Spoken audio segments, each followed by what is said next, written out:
Hey, what's up everybody? Dr. Strong here, and thank you for watching my videos. I really appreciate it. Today we're going to be talking about the hormones that actually make you fat and skinny, because everybody wants to know why are they gaining weight or what makes them skinny, because everybody just doesn't understand these concepts very well, and so I want to address them with you. That's what we're going to be covering. We're going to be talking about leptin, ghrelin, insulin, and cortisol, and just basically how you can almost biohack them so that you can get the results that you want. So there are some really cool studies on these hormones and just how they affect us overall. But I want to show you little tips and tricks that you can do in order to take advantage of these hormones and take advantage of your body so that you can get results without having to do so much work. So if you haven't already, please go ahead, like and subscribe to the channel. It just helps the channel out, and I really appreciate your support and feedback. Comment with any questions that you have below. I definitely would love to hear from you and what you would like to learn and what you want to learn more about. Definitely helps me kind of like steer where we're going with the channel. And it's my mission to help as many people as possible overcome their chronic health conditions so that you can have the highest quality of life as possible. So if you know anybody that is struggling with their weight, maybe struggling with their hormones, maybe struggling with their gut health, because I'm huge on gut health, then just share this video with them and maybe it can help them out, get them some relief, and it just will help spread my message to as many people as possible. So let's go ahead and let's dive in and talk a little bit more about what we're going to be covering in this video. So we're going to be talking about leptin, ghrelin, insulin, and cortisol. And these are your hormones that are primarily responsible for all that pesky weight gain that you're dealing with.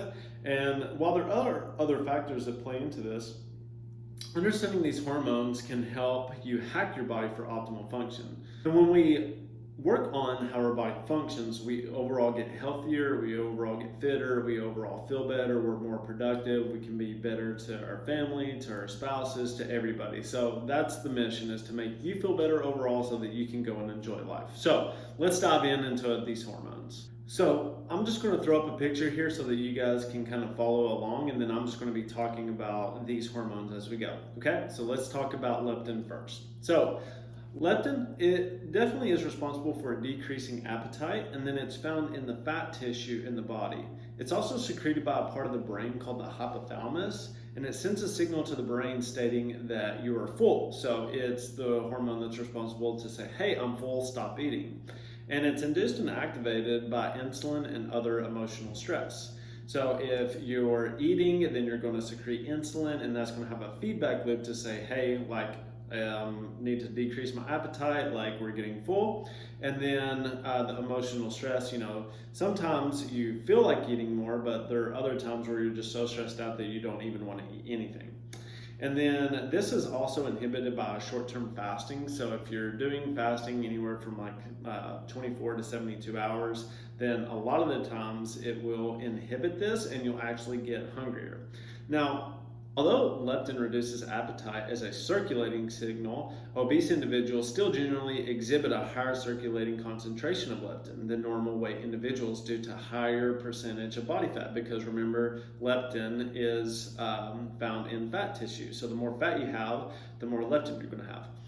These people show resistance to leptin though, however, which is similar to resistance of insulin in type 2 diabetics. With the elevated levels failing to control hunger and modulate their weight, a number of explanations have been proposed to explain this. An important contributor to leptin resistance is changes to leptin receptor signaling, particularly in a part of the brain.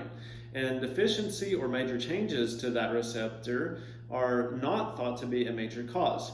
But triglycerides, however, crossing the blood-brain barrier can induce leptin and insulin resistance in the hypothalamus. So if you have high triglycerides, this means that you could become leptin resistant. And it's shown that triglycerides can also impair leptin transport across the blood-brain barrier, so you never get the signal. Now, an interesting study shows that leptin in the cerebrospinal fluid provide evidence that reduction in leptin crossing the blood-brain barrier and reaching obesity, such as the hypothalamus in obese people, is in humans, it has been observed that the ratio of leptin in the CSF fluid compared to the blood is lower in obese people than in people of normal weight. The reason for this may be high levels of triglycerides affecting the transport of leptin across the blood-brain barrier, just like we were talking about.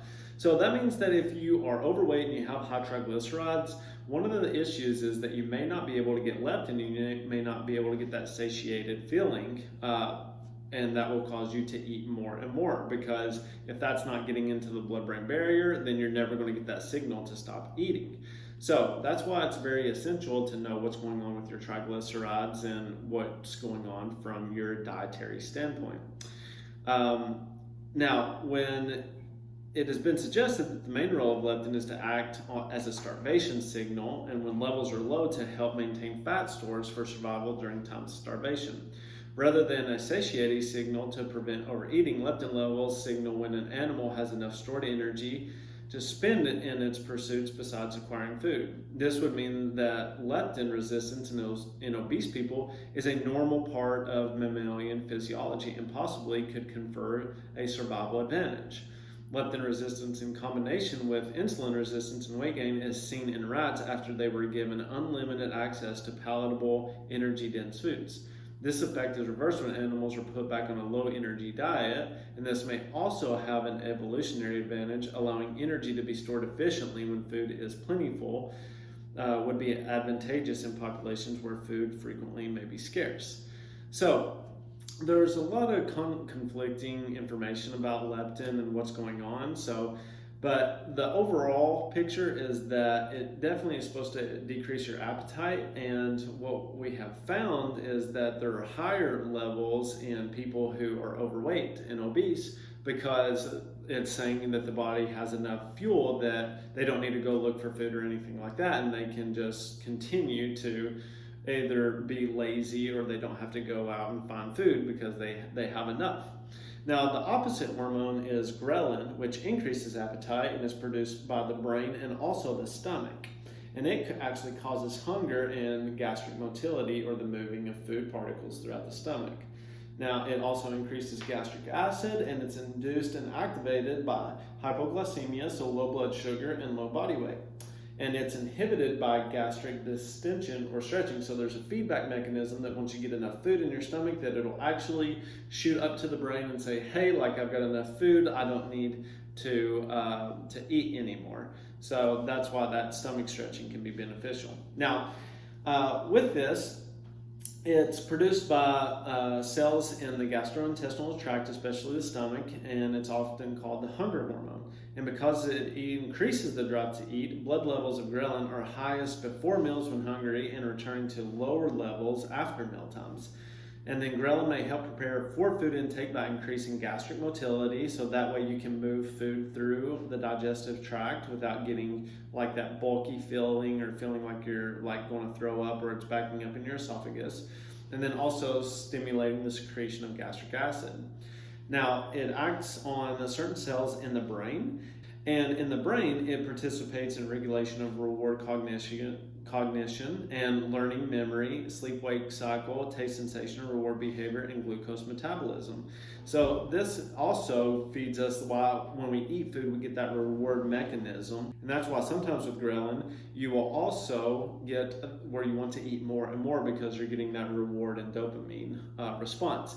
Now, that is twofold, because there are certain products that are definitely more rewarding than others and cause dopamine responses. And so there's a lot of give and take with this. But just so you know that that's what that hormone is responsible. Now, insulin, the actions of insulin on a global human metabolism level include increase of cellular intake of certain substances, most prominently glucose in muscle and adipose tissue, about 2/3 of body cells, so pretty much the whole body. And then it increases DNA replication and protein synthesis via control of amino acid uptake.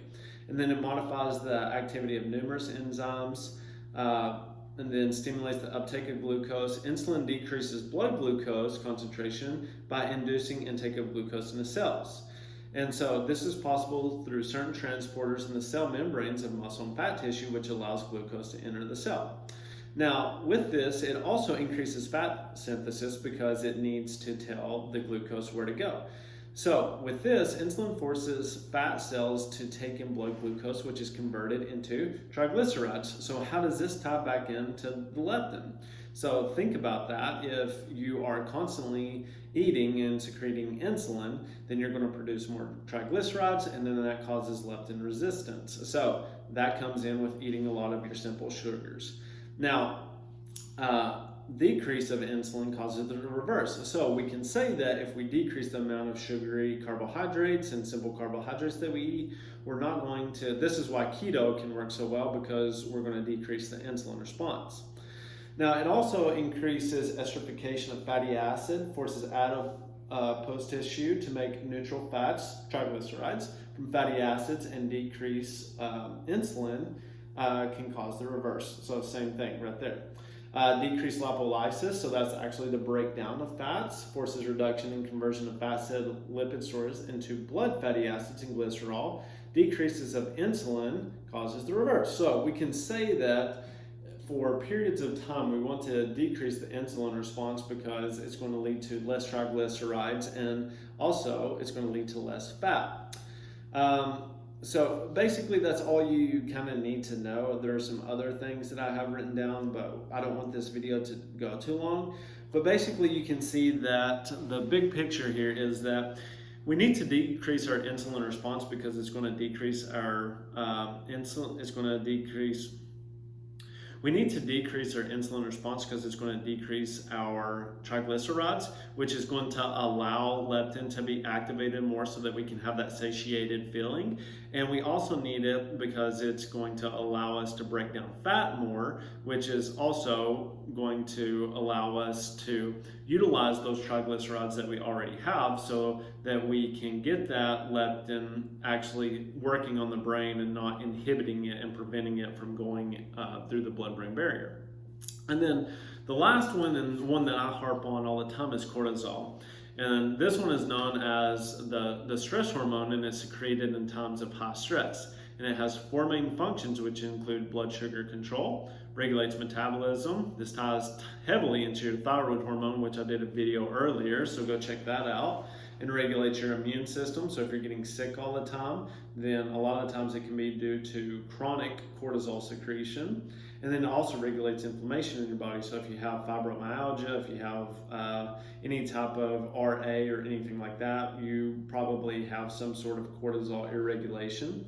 And while this hormone is important for helping you survive during stressful times, if it is secreted over long periods of time, it can cause some major issues. Over time, it will cause depletion of your sex hormones, inhibition of thyroid hormone, and a decreased immune system, because these are the main functions of it. And the results of chronic long-term elevated cortisol is weight gain, chronic fatigue, low libido, and increased infections. So we can see how all this kind of ties in place to one another. Now, just to kind of recap on this, leptin is responsible for satiation, but it is inhibited by triglycerides. We know that insulin will increase our triglycerides and decrease, if there's too much of it, will decrease how much fat we're breaking down, and it'll increase our triglycerides. So to make this short and simple and to kind of wrap up, decrease your amount of simple sugar and carbohydrates that you're eating. That will decrease the amount of insulin that you're secreting, which will decrease the amount of triglycerides, which decreases the amount of inhibition of leptin, so you'll feel more satiated and full all the time. So I know that that was a lot. This is kind of a lot to think through, but I'm showing you that there is a biophysiological mechanism of why you're overeating all the time and why this is going on. So I don't want this to go too much longer, but I hope you have found this video very helpful. Please be sure to like and subscribe to my channel. It helps me with my mission to help as many people as possible overcome their chronic health conditions so that they can have the highest quality of life as possible. And remember, there are free resources below. In my last video, there was a free thyroid handout. In this one, I'm going to put the autoimmune one so you can use that. And I hope you all have a great day. Please comment below if you have any questions or if there's anything that I can help you with. And I look forward to seeing you all next time. Bye.